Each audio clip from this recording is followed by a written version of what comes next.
Imam Baihaqi, dia susun hadis-hadis dalam kitab tu.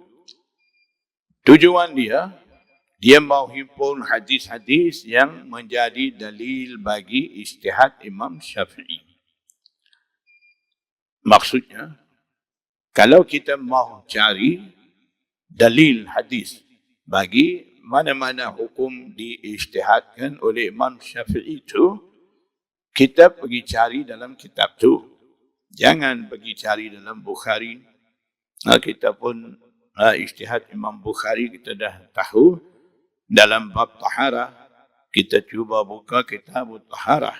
Cari hadis-hadis ada yang sesuai ataupun hadis agaknya ada hukum tu kita cari.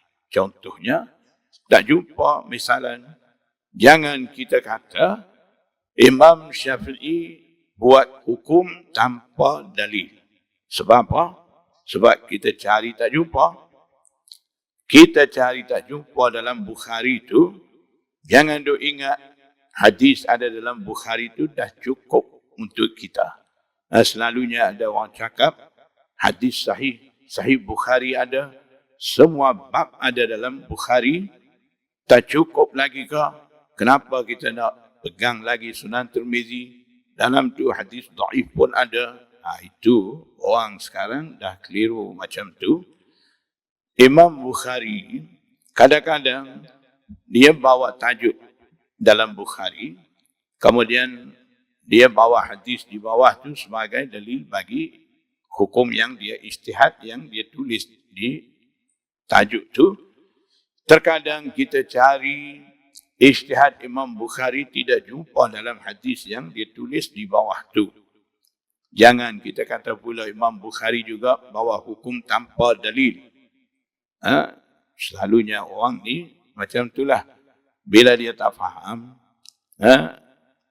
kejahilan dia tu, dia akan jadikan salah imam. Itu biasa. Sekarang ni, bila Imam Bukhari bawa cara tu, muhaddisin kata, hadis tu Imam Bukhari tidak masuk di situ sebab tidak menepati dengan syarat ketat dia, tapi hadis tu ada dalam kitab hadis lain. Bermakna Imam Bukhari juga beramal dan berhujjah dengan hadis yang dia sendiri tidak sanggup masuk dalam Sahih Bukhari dan ada dalam kitab hadis lain. Kalau Imam Bukhari boleh begitu, kenapa kita mau keras kata mau hadis Sahih Bukhari saja, hadis lain ada dalam kitab Bukhari kita tak mau. Tak ada ke dalam Sahih Bukhari? Tak cukup lagi ke Sahih Bukhari ada? Itu soalan-soalan menunjukkan orang yang soal begitu, orang kata begitu tu, dia sendiri tak faham lagi uslub Imam Bukhari tu. Cuma dia pandai sebut mu'amal sahih, Sahih Bukhari sahaja. Itu yang dia pandai. Yang dia kata dalam Sahih Bukhari ada banyak bab, semua ada, tak cukup lagi ke? Itu tambahan daripada dia sendiri, bukan kaedah. Yang dia tak faham tu, dia berani cakap dan kadang-kadang kita tak faham tu jadi salah orang. Jangan kita bawa cara tu. Jadi, kalau kita nak cari dalil Imam Syafi'i, ijtihad Imam Syafi'i, mungkin kadang-kadang kita tak akan jumpa dalam Bukhari. Imam Bukhari sendiri pun amal dan hujjah dengan hadis yang tidak ada dalam Bukhari dia, apa lagi imam lain. Imam lain wujud masa tu, Sahih Bukhari tak ada, Sahih Muslim tak ada. Dan ketika tu, siapa yang buat keputusan sahih, hasan, dhaif, maudhu' tu?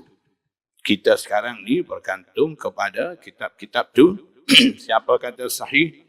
Dalam Bukhari ada hadis ni sahih. Macam mana boleh kata hadis ni dhaif? Imam Abu Dawud kata dhaif, dalam Sunan Abu Dawud ada. Macam mana hadis ni kata hasan? Imam Tirmizi kata qala Abu Isa hadza hadisun hasanun. Kita dalil situ.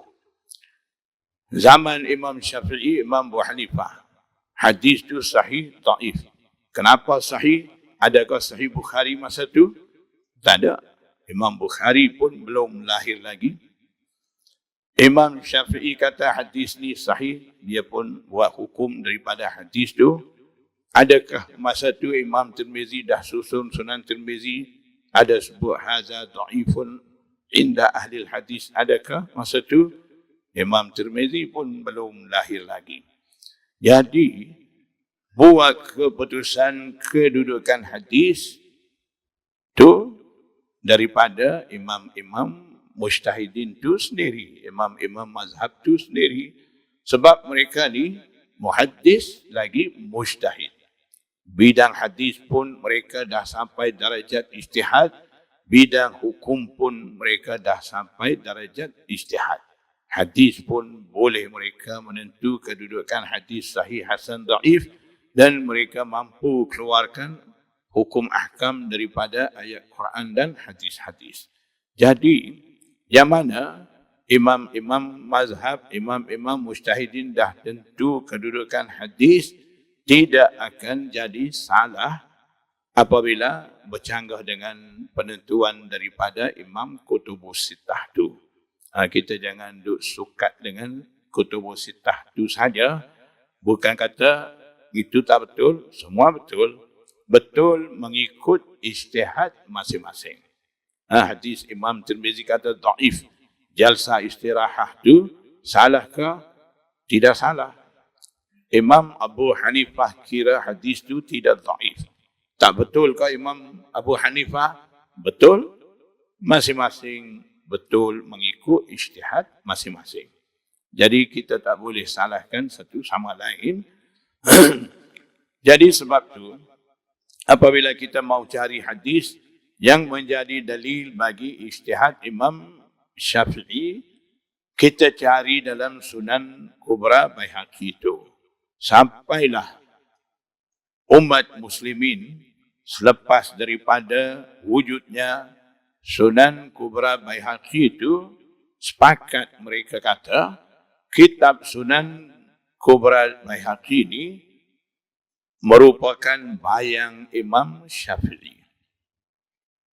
Jadi apa saja dalil ijtihad Imam Syafi'i itu, Imam Baihaqi cari masukkan dalam kitab Sunan Kubra Baihaqi itu.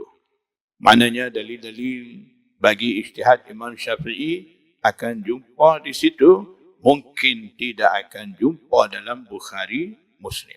Jadi jangan kata ijtihad Imam Bukhari ni daripada mana? Kita cari dah hadis dalam Bukhari tak ada, Muslim tak ada. Jangan duk tunjuk pandai situ. Kita pandai setakat tu. Imam Baihaqi lebih pandai pada kita. Dia dah susun Sunan Kubra Baihaqi, himpun hadis-hadis yang menjadi dalil bagi Imam Syafi'i itu. Kita pergi cari situ. Kita nak cari pun tak pandai. Sepatutnya kena cari ijtihad Imam Syafi'i itu, dalil itu. Nak cari mana? Nak cari dalam Sunan Kubra Baihaqi, kita tak cari situ. Kita pergi cari dalam Sahih Bukhari. Maknanya kita nak cari pun tak pandai lagi. Lepas tu kita tunjuk pandai, salahkan Imam Syafi'i. Itu penyakit umat Islam sekarang ni,